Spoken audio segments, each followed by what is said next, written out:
Imam Ahmad dengan Imam Syafi'i tidak ada masalah. Salat di belakang Imam Syafi'i, beliau kunut. Imam Syafi'i salat di belakang Imam Ahmad, beliau tidak kunut. Imam Syafi'i datang ke tempat Imam Abu Hanifah. Imam Abu Hanifah sudah wafat.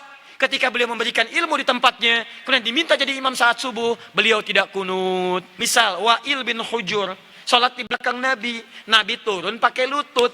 Abu Hurairah salat di belakang Nabi, Nabi turun sujud pakai telapak tangan. Walaupun keduanya tahu riwayat itu, tapi mohon maaf, mereka mengamalkan apa yang dilihat. Wa'il pakai lutut, Abu Hurairah pakai telapak tangan.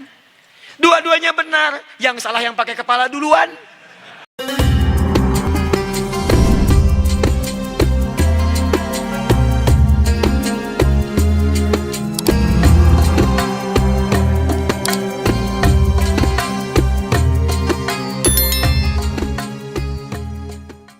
Kemarin banyak persoalan-persoalan tentang kunut. Kunut itu bid'ah katanya, Ustaz. Begini. Anda boleh punya pendapat, tapi Anda jangan lupa ada ragam pendapat dari para ulama. Maaf ibu bapak sekalian, keterangan hadis kunut itu bid'ah terdapat di hadis ada An-Nasai, ada juga di Al-Bukhari. Turunkan semua hadisnya. Tahukah Anda, periwayat hadisnya itu juga kunut. Imam An-Nasai mazhabnya Syafi'i, beliau kunut. Imam Al-Bukhari mazhabnya Syafi'i, beliau kunut.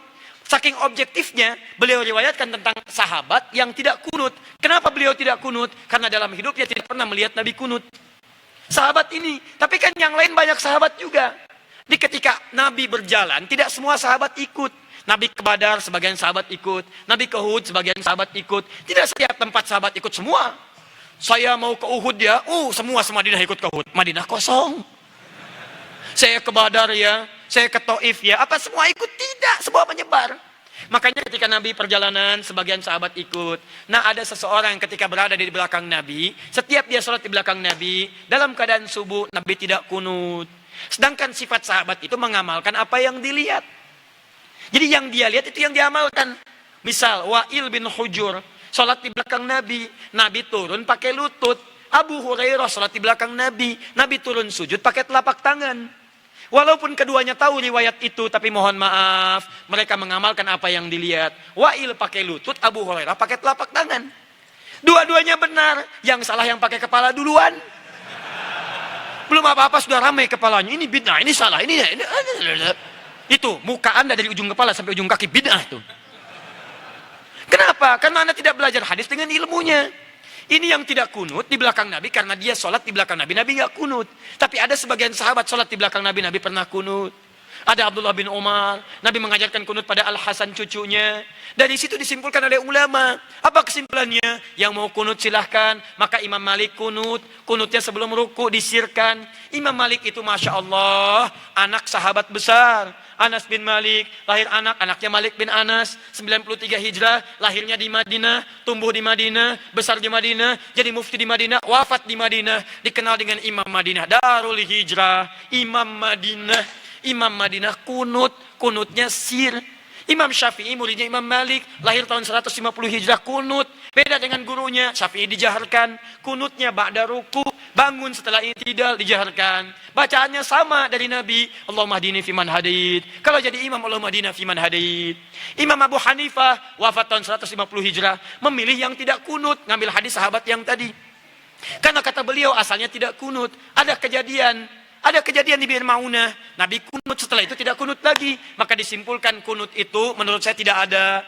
Karena sementara saja, setelah itu tidak ada. Maka kembali ke asal, tidak ada kunut. Abu Hanifah tidak kunut. Diamalkan itu dari yang tadi. Imam Ahmad datang kemudian, lahir tahun 163 Hijrah.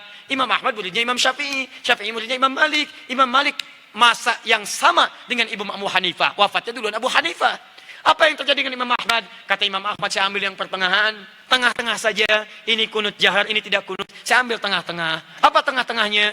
Nabi kunut saat ada peristiwa besar membutuhkan doa. Sebelumnya tidak kunut. Saat ada peristiwa itu beliau kunut. Setelah itu tidak kunut lagi. Menurut pemahaman Imam Ahmad bin Hanbal. Maka saya simpulkan kunut itu saat ada peristiwa besar saja yang butuh doa. Peristiwa besar butuh doa namanya nazilah. Maka dikenal dengan kunut nazilah. Tapi hebatnya Imam Ahmad dengan Imam Syafi'i tidak ada masalah. Salat di belakang Imam Syafi'i beliau kunut. Imam Syafi'i salat di belakang Imam Ahmad beliau tidak kunut. Imam Syafi'i datang ke tempat Imam Abu Hanifah. Imam Abu Hanifah sudah wafat. Ketika beliau memberikan ilmu di tempatnya, kemudian diminta jadi imam saat subuh, beliau tidak kunut.